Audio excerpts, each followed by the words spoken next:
when he backed away on that first kiss, when that little peck, he kind of just looked at her. She looked at him, and she went in again. And this time they did a full-on kiss. He wrapped his arms around her, and everybody broke out a camera. Hey, if I was there, I might have broke out a camera too. It was. Hello everyone, welcome to Angie's Drama Room. I am your media host Angie, where I do drama reviews on all things drama, focusing mostly on Asian dramas, Korean, Japanese, Chinese, or any dramas I have watched lately. Today's drama is brought to you, it's a Chinese drama. It is a contemporary romantic drama, and it's called Will Love in Spring. It stars Li Zhang, and Zhao Yutong. I'm telling you, off the bat, from episode 1 to episode, I think it's a 21 episode drama. It just finished airing. Right off the bat, I'm giving this like 5 flames, 5 hearts. It is romantic all the way through. The writer on this one did an excellent job. I always want to mention the writer because the writer is the one who wrote the script, and the actors are the ones who acted it out and made it beautiful, made it just amazing. From episode 1, it starts off with our female lead. She is being wheeled down a corridor. She's bubbly, happy. Now, this one also, the female lead had a disability where she had to get her leg amputated below the knee. And this happened when she was a teenager. She was in a car accident. Her father died. Her biological father died in the car accident. She got her leg amputated from below the knee. Now we're in older, she's in her, I think she was 30 or she's about ready to turn 30. And she's being wheeled down a corridor for emergency surgery. And her best friend is running next down to her. And she's just bubbly. I'm like, wow, she's over too bubbly for me. But she's just bubbly. She's greeting everybody. She's talking to everybody. She's trying to give them directions, instructions. And she's in the hospital. So I think she was a medical salesperson. I'm not quite sure exactly. Or medical representative or something like that. And so she knew everybody in the hospital. So she's getting wheeled down. She's bubbly. She's talking. Her best friend's like, calm down. Why are you being so, that's not important. And basically she was getting her gallbladder removed. Like, I got my gallbladder removed. It wasn't that deep. But however, I guess it could be emergency. So her boss told her to take this time after your surgery, take some time off. So she lived in Shanghai. So she decided to go back home to the countryside where she used to live with her mom, her younger brother and younger sister. And her stepfather. Okay, so mom did remarry. So her younger brother was her biological brother from her biological father. But however, the younger sister was her stepsister from her mother and her stepfather. Okay, and this is how she meets her one of her classmates from high school, which is our male lead. And he's on the train. So she looks. Now, again, she's very bubbly. She's very energetic. She is outgoing. For me, I'm an introvert, so this has been too much for me. I wouldn't have been able to do it. But for her, she's very bubbly. She's very outgoing. She's outspoken. So she goes right to him, sits next to him, and looks at him. And he's like, he knew who she was, but he kind of played it off. And she's like, you're trying to tell me you don't know who I am?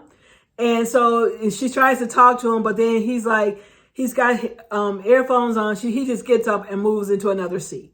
So she's looking like, And so she knew she probably would meet him again. So when she gets home to her parents, her mother instantly puts her to work. She never told him that she had a gallbladder removed. Her mother instantly puts her to work. And then the second time she meets our male lead again. In the meantime, she meets a grandmother figure. Okay. She meets a grandmother figure, and the grandmother is trying to find a mate for her grandson, her older grandson, who was in his 30s also. It didn't dawn on her that it could be the male lead. So she goes to, her mother puts her to work. She goes deliver. Her mother had a chicken shop, some type of chicken place. I don't know. And so the mother had her deliver some chicken to this outdoor theater stage play. Okay? And that's when she saw our male lead. And there was a seat empty next to him. Again, she goes over and she says, you trying to tell me you still don't remember? And he's like, why are you sitting into somebody else's seat? Now cut to the fact grandma shows up and she puts two to two together. Oh, so this is the grandson that you were trying to hook up. Now, storytelling on here reminds me of Fake It Till You Make It. However, I think the storytelling on this one was just a little bit more better. And I like both of them. I really enjoyed both of them, but I think this storytelling was slightly a little bit more better. So then our male lead is a mortician. Okay, so he embalms dead bodies to prep them for funerals or prep them for cremation or whatever, what have you. And so I can't remember why she went to the funeral parlor. I really can't remember why she did that. However, she goes to the funeral parlor. He did finally acknowledge that he didn't know her. She goes to the funeral parlor and a fight breaks out. Again, when somebody dies, it's not a happy, sometimes it's a traumatic experience, it's an emotional experience. A fight breaks out between a family whose daughter just died in the hand. Basically, they blaming the husband, who was basically just a no good husband.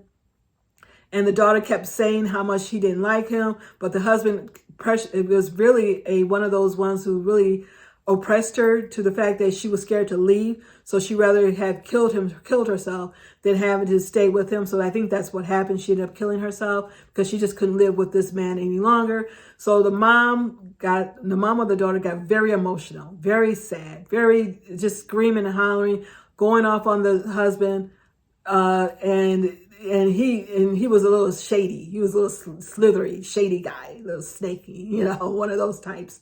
So then that's when our male lead comes in, tries to calm the situation on.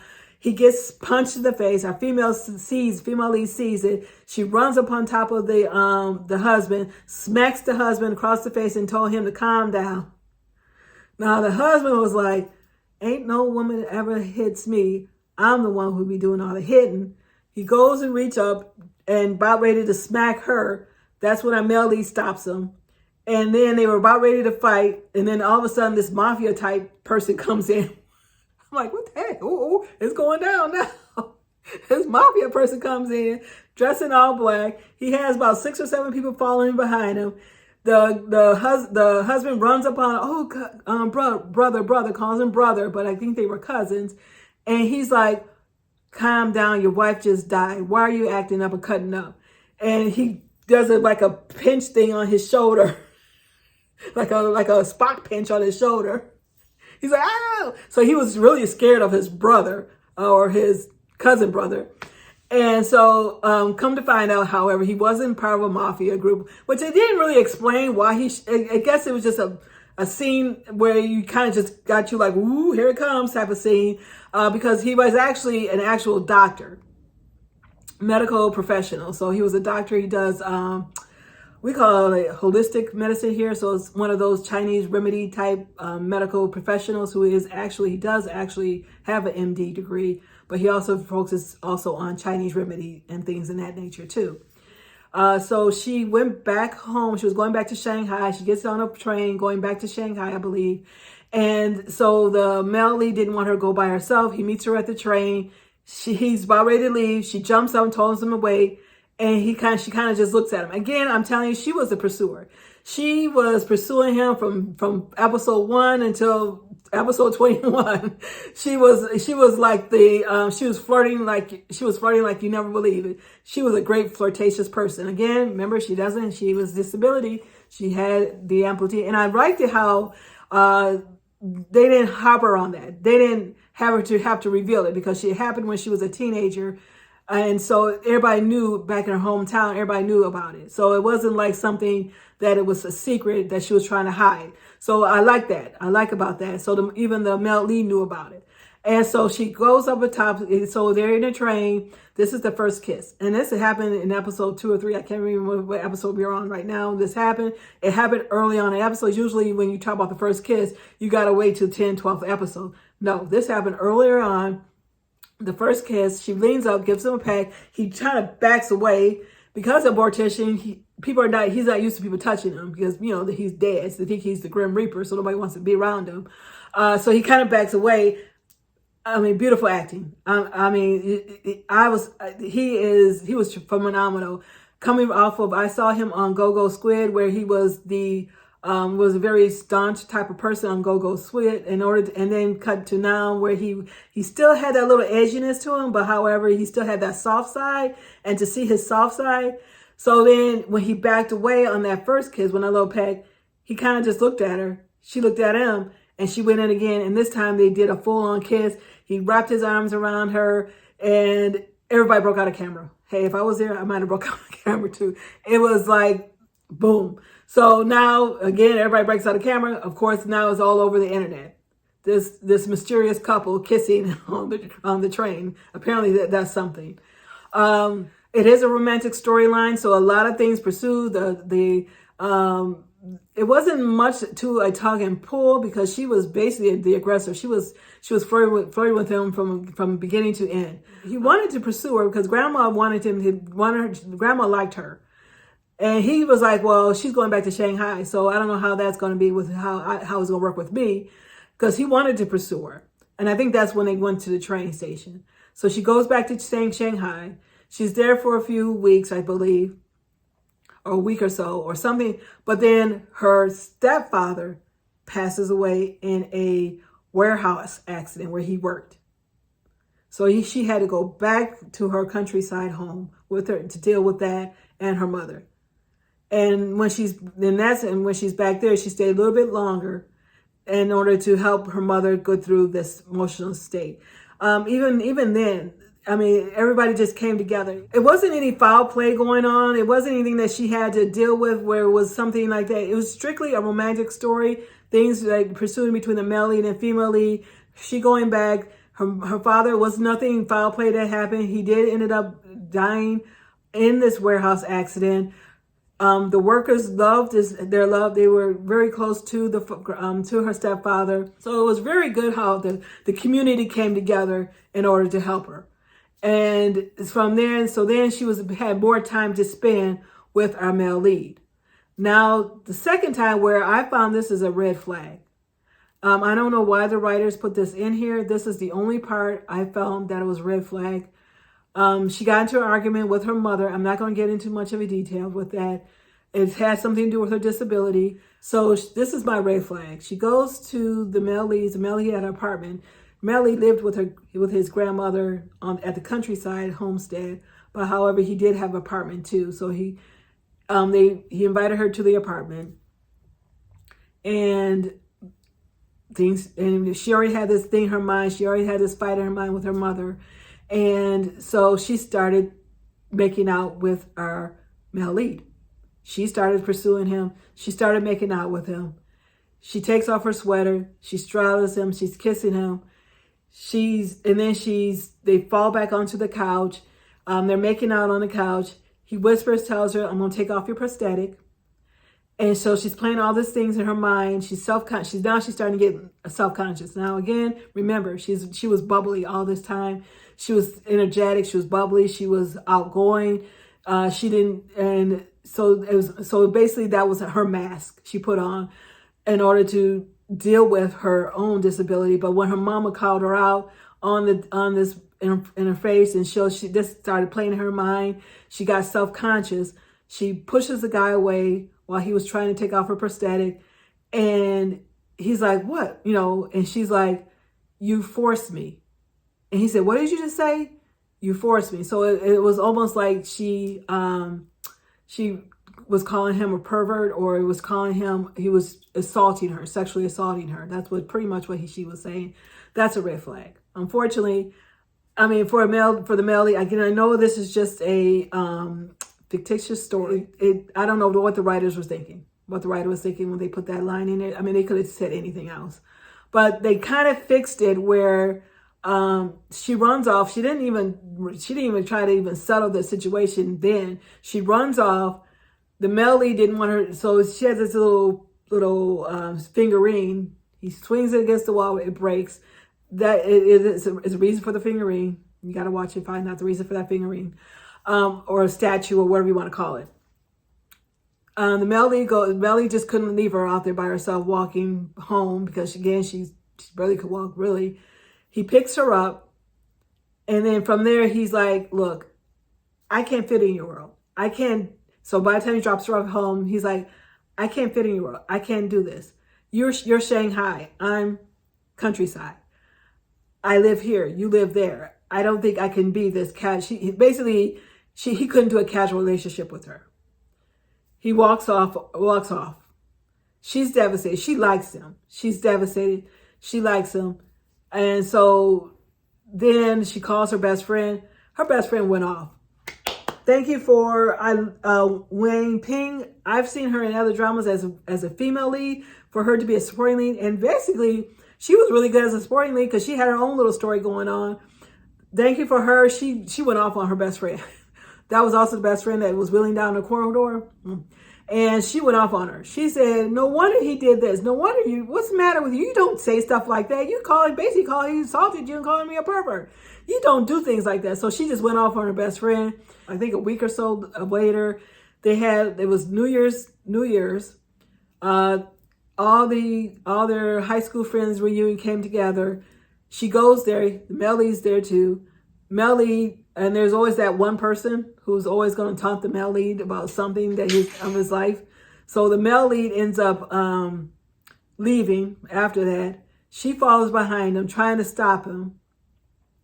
He's like, I don't want to talk to you anymore. I don't want to do this. I can't. I don't want to talk to you. He walks off. She has a cold.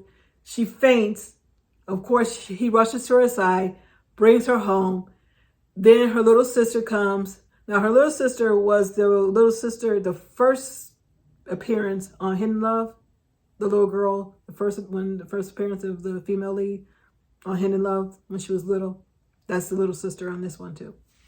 Told him she's all fine. And then from there, she explained to him what was going through her mind at the time and how she felt, basically explained her situation. He's like, okay, he loosened up a little bit more towards her. Okay. So they did go on another date. They go back to his apartment. She's like, come sit next to me. He's like, he joked about it a little bit. He said, no, I got too much trauma, from last time. He's like, come on, come next to me. No. So she gets up. He goes over there, sits next to her. So they did resolve the situation. So he did go back to her. After that, the romantic side, again, coming from Go Squid and coming to watch him here on Will Love and Spring, I didn't think it was in him. Some certain people's features you didn't think they could have that romantic side. He had the romantic side. She had the romantic side. Now he was just in a show called Meet Yourself, another hometown feeling storyline. However, it was the female lead-led story. He was almost the same character because he did have a better free-spirited person in that one too. However, I stopped watching it because the female lead, the beginning of the show was okay. I really like, okay, this is going to make me something. But when she quit her job and went back to her hometown, I stopped watching it. It was nothing there to move the story anymore. Okay.